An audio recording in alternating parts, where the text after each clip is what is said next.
Hello,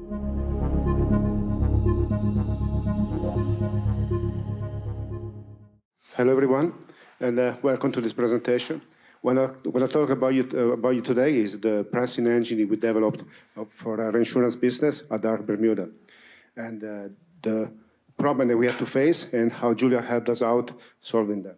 So, unfortunately, we're not going to talk about cats, so don't leave the room. But when we talk about cat bonds, unfortunately, we don't talk about some feline actor from some old Hollywood movie. We're going to talk about earthquake. We're going to talk about hurricanes. It's unfortunately comes with the privilege of being guests on this planet to be at some point eventually affected by one of these catastrophic events. And if it does might happen to you, you hope to have a good insurance, and also that everybody is okay. But they say that's when the reinsurance plays a key role. Reinsurance is, on its basic terms, insurance for insurance companies. It's a risk transfer strategy that basically takes the risk away from the insurance company and brings it to third parties. And this brings three benefits to you.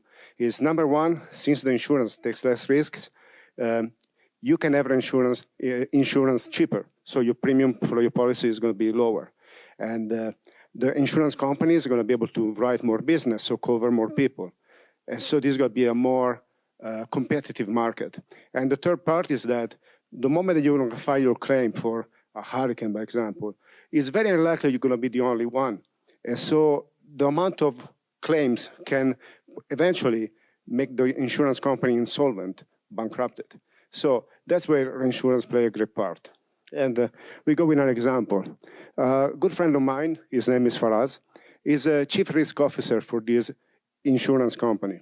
And just before a board meeting, he realizes that he has a problem because year 2 and 3 on this graph, they've been very bad for the company. If he has something like that happening next year, the company is going to be in trouble. So he calls me out to say, Alessio, can you help me out with this? And I say, sure, Faraz, I can make you an offer you cannot refuse. So we set a threshold that above that, you're happy to retain loss yourself. And you give me 100 millions, and I'm going to make some magic happen. I'm going to take and cover every loss on top of that threshold. This is how your historical losses will look like. And you see the benefits on this year, but mostly at the same payout on the projected one, you have a much lower mean loss.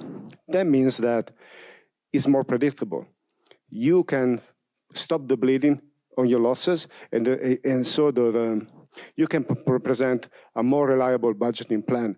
And you're going to look like a superstar at your board meetings. The guy is so happy, we decide to proceed. So we design a contract. And so first we identify what is the max loss that can occur to his portfolio, which is, let's say, everything gets destroyed. And let's say maybe like 1 billion of losses. And we set the threshold we said before for 200 million, and everything underneath is going to be retained by him. It's going to be called deductible.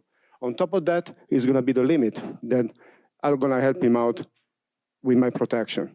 And this is going to be called 800 million in excess of 200 million. For every loss on top of that threshold, I'm going to take care of it. It's going to be calculated with this simple formula. So in this case, by example, we're going to split the $400 million loss. And eventually, if he decides to write more business, he can build up a new layer on top of it. So these are 2 layers of a tower, or the reinsurance tower. And reinsurance is bid individually. Each one of them can be a separate contract. And this is how real-life contract would look like. So it's a bit more complicated, a bit more fancy, a bit more challenging. So once this is done, I go back to my office and see what actually is the portfolio that I'm building out with all of my contracts that I'm writing. And so this is the contract that Faraz passed me up.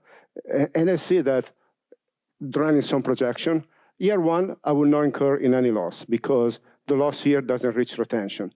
But unfortunately, the other 2 years, not so lucky. Then there is a second contract that I already underwrote before. And I see that this one would bring in my portfolio $100 million loss on year 1. And let's just focus on the green layers. And there's another contract here, very similar to the last one.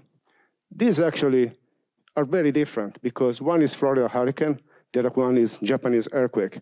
And scientifically, we know there's no correlation between the two. This adds diversification in my portfolio. If you're aware of any relation between these two region perils, let me know. We're going to have a conversation.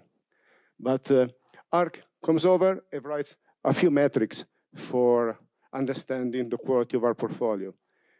One of them is what is the max loss for each year.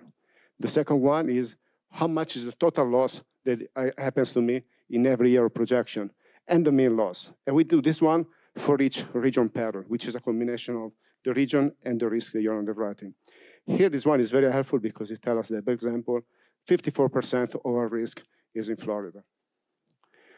This, of course, is a very simplified example. In reality, we work on millions and millions of simulated loss. So the size and the complication is a bit bigger. And now I had to find a way to price these things, right? And this is the contrast you underwrite so far can be interpreted as a direct acyclic graph. And you have to be aware that there's lots of insurance company, lots of reinsurance company, like even Ark itself, my company, can buy reinsurance as well. And this can create a very complicated graph. By example, this one are just 7 or 8 programs in our portfolio. And they have to need to be priced in the right order, from the outer contracts to the inner one, because they all affect each other. And the moment that we decide to buy reinsurance, protection, or wealth for us, the complexity increased dramatically. And we are talking in a regular reinsurance portfolio, you have thousands of contracts, and tens of levels of session. And a graph like that would probably look like this. Oh, joking. But going back to this graph, finally we talk a little bit about Julia, what did this do for us? Out of the distributed library, there is a Dagger, which is a very great tool because it's able to understand the graph that we are trying to parse and resolve it in the right order. It is able to saturate all our workers with work to do, and so relieves us to have to think about this one. In my company, it's a very small software team. We are 2 people. And so it's very important to dedicate most of the resources we have to solve business problems rather than technical problems. And this, for us, works great. And finally, a little bit of code. I'll save you the pain to watch me writing it in front of the camera. And going back to the graph that we had before, right? There's a couple of things to notice here. Initially, if you are used to the distributed library, this is not surprising because you have just like the distribution of the function for all workers. And we have one function to define the pricing logic that we saw before, and another one to combine in the final results. And on this function here, we provide the losses as input, the financial terms, and what happens here, and as soon as you call the spawn function, the macro, this gets passed immediately to the scheduler. It's like an async function that you usually have in your asynchronous code.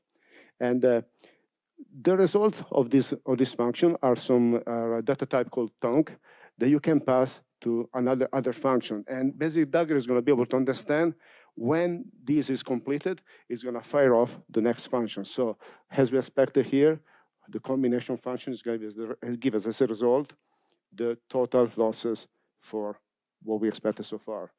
Now, let's make it a little bit more complicated. Let's assume that we buy our insurance contract. And this will change this way.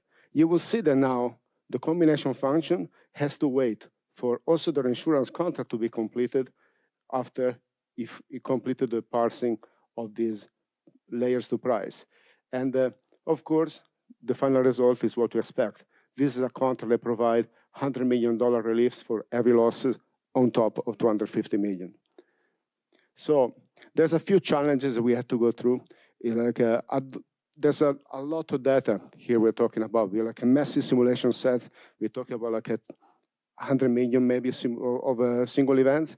So also the output are going to be massive. And they're going to be passed, data that have to be passed to other layer, other contracts. So all this chain at the moment of data is not really well managed, is not managed well through Dagger. There's the possibility to using threads, but that will limit some scalability that we need. And Julian, which is the maintainer of the Dagger library, promised me some big announcement tomorrow. So hopefully this is going to be improving very soon. And other things like we had to face some file formats that are supposed to be easy to memory map. Things never work so well. Sometimes it's a problem with Windows. Sometimes it's probably just like a expectation. They are unmatched. And something else that in our corporate environment works very well with Julia is that our pricing engine is part of a web application. And people don't want to have, regular users don't want to have to wait for compilation time. It's not something they understand. And the package compiler helps us creating executable that can be deployed through our DevOps process in air-gapped environments. And that removes the pre-compilation time, and it works very well for our business process. And something else that Julia did very well for us, when we start our adventure in Ark, we limit our simulation to 10,000 years. At the moment that we had to pass to 50, 100,000 years, there's been a little bit of hiccups, but Julia provides all the tools to profile your application and resolve the bottleneck, and that worked out great.